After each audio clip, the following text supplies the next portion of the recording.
Daily. Taste the Daily.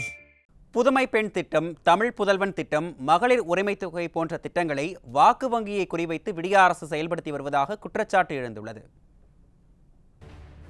தமிழகத்தில் 6ஆம் வகுப்பு முதல் 12ஆம் வகுப்பு வரை அரசு மற்றும் அரசு உதவி பெறும் கல்வி நிறுவனங்களில் படிக்கக்கூடிய மாணவிகளுக்கு முதலில் புதுமை பெண் திட்டம் என்று 2022ஆம் ஆண்டு தொடங்கி வைத்த விடிய அரசின் முதல்வர் ஸ்டாலின் தற்பொழுது தமிழ் புதல்வன் திட்டம் என்று மாணவர்களுக்கு மாதம் தோறும் 1000 ரூபாய் வழங்கும் திட்டத்தை தொடங்கி வைத்துள்ளார்.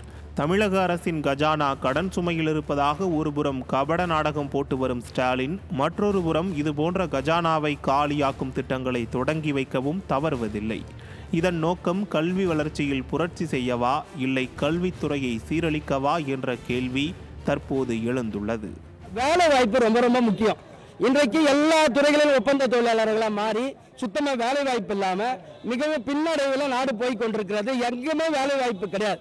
அதுவும் எங்களை போல கௌரவ விரிவுரையாளர்களுக்கெல்லாம் பார்த்தீங்கன்னு சொன்னால் வருஷம் 4 மாதம் கழிச்சு தான் சம்பளம் கொடுக்குறாங்க.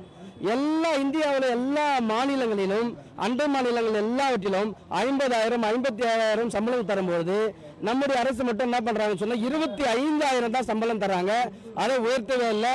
இன்றைக்கு இருக்கிற மருத்துவ அதுவும் வருஷம் 4 மாசம் பெண்டிங். இப்போ சம்பளம் லேட்டஸ்டா வந்தது. ஆனா இதுக்கு முன்னாடி 4 மாசம் பெண்டிங்.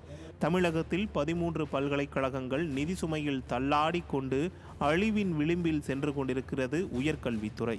மற்றொரு புறம் அரசு மற்றும் தனியார் கலைக்கல்லூரிகளில் கௌரவ விரிவுரையாளர்களாக பணியாற்றக்கூடியவர்கள் போதிய ஊதியம் இல்லை என்று வீதியில் இறங்கி போராடி வருகிறார்கள். இதையெல்லாம் கண்டுகொள்ளாத பொம்மை முதல்வர் ஸ்டாலின் இளைய சமூகத்தின் வாக்கு வங்கி அரசியலை மையப்படுத்தி காய் நகர்த்துவதாக பொங்கி எழுகின்றனர் ஆசிரியர் பெருமக்களும் கல்வியாளர்களும்.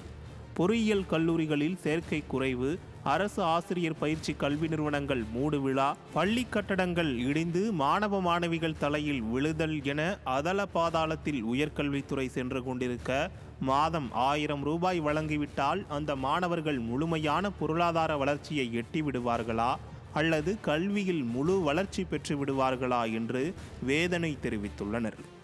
நியூஸ் ஜே செய்திகளுக்காக தலைமைச் செய்தியாளர் கோ ஜெயக்குமார்.